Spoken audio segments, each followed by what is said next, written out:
तो प्रोग्राम को आगे बढ़ाते हुए अब एक स्पीकर के तौर पर, एक वक्ता के तौर पर मैं आमंत्रित करना चाहूंगा नंदनी सिंह जी को। वो आए और अपनी बात से सीमित समय में अपनी बात को रखें और जोरदार तरीके से अपनी बात के लिए जोरदार ताली के साथ आप इनका स्वागत करें।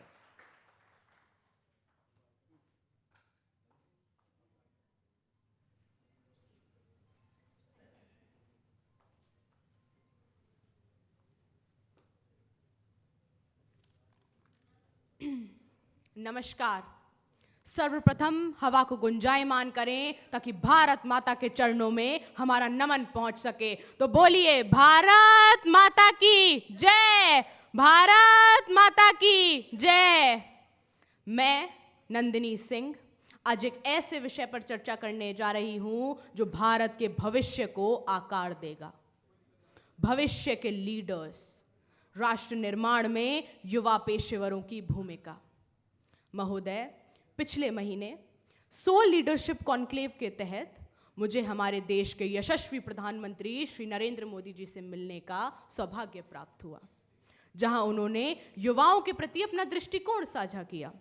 उन्होंने कहा कि व्यक्ति निर्माण से ही राष्ट्र का निर्माण होगा। उन्होंने बताया कि जन से जगत है, जन से जग है। महोदय, मेरा मानना है कि युवा पेशेवर, फिर चाहे वो किसी भी क्षेत्र में क्यों ना हो, लेकिन देश की प्रगति में अपना योगदान देना उनका परम कर्तव्य है। मैं अपने आज के इस भाषण को 3 प्रमुख बिंदुओं में विभाजित करना चाहूंगी। मेरा सबसे पहला बिंदु है अर्थव्यवस्था और नवाचार में योगदान। महोदय, हमारे देश के युवाओं द्वारा चालू किए गए स्टार्टअप्स जैसे कि ज़ोमैटो, बायजूस और फ्लिपकार्ट आज लाखों अरबों मूल्यों के हैं और भारत को दुनिया में एक पहचान दिला रहे हैं।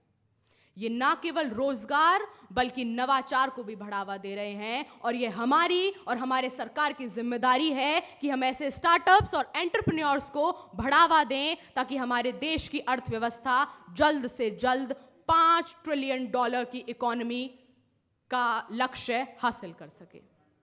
मेरा दूसरा बिंदु है राजनीतिक नेतृत्व।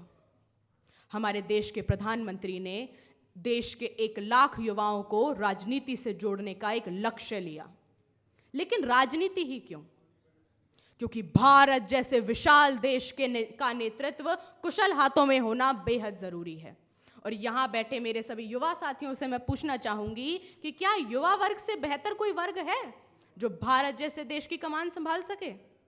उदाहरण के लिए हमारे बीच आज चीफ गेस्ट के रूप में आमंत्रित चिराग पासवान जी को ही देख लीजिए, जो युवा सांसद के तौर पर बिहार की राजनीति में एक अहम कदम उठा रहे हैं।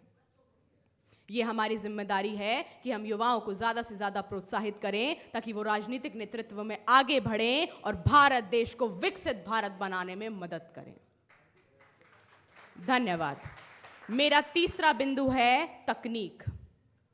क्या आज के युवाओं से बेहतर कोई तकनीक को समझ सकता है? आज का युवा और तकनीक जैसे राम लखन की जोड़ी, जिधर युवा उधर तकनीक और जिधर तकनीक उधर युवा।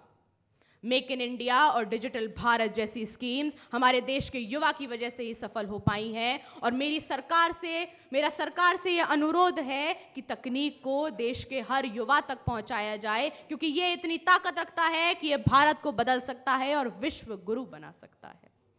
इसी के साथ हम इस निष्कर्ष पर पहुंचते हैं कि आज का युवा न केवल आर्थिक विकास बल्कि राजनीतिक और सामाजिक नेतृत्व में भी अपनी अहम भूमिका निभा सकता है। यदि हमारे देश के युवा को कुर्बानी देनी है तो आलस की कुर्बानी दे। यदि हमारे आज के युवा को कुर्बानी देनी है तो झूठ, फरेब, अहंकार की कुर्बानी दे ताकि दुनिया में शांति कायम हो सके और भारत का डंका पूरे विश्व में बज सके। अब्दुल कलाम जी ने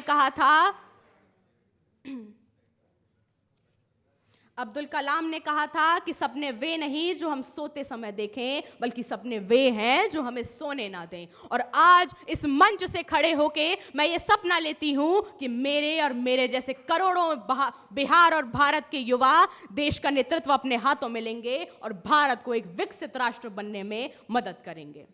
इसी के साथ जय हिंद, जय बिहार, जय भारत। धन्यवाद।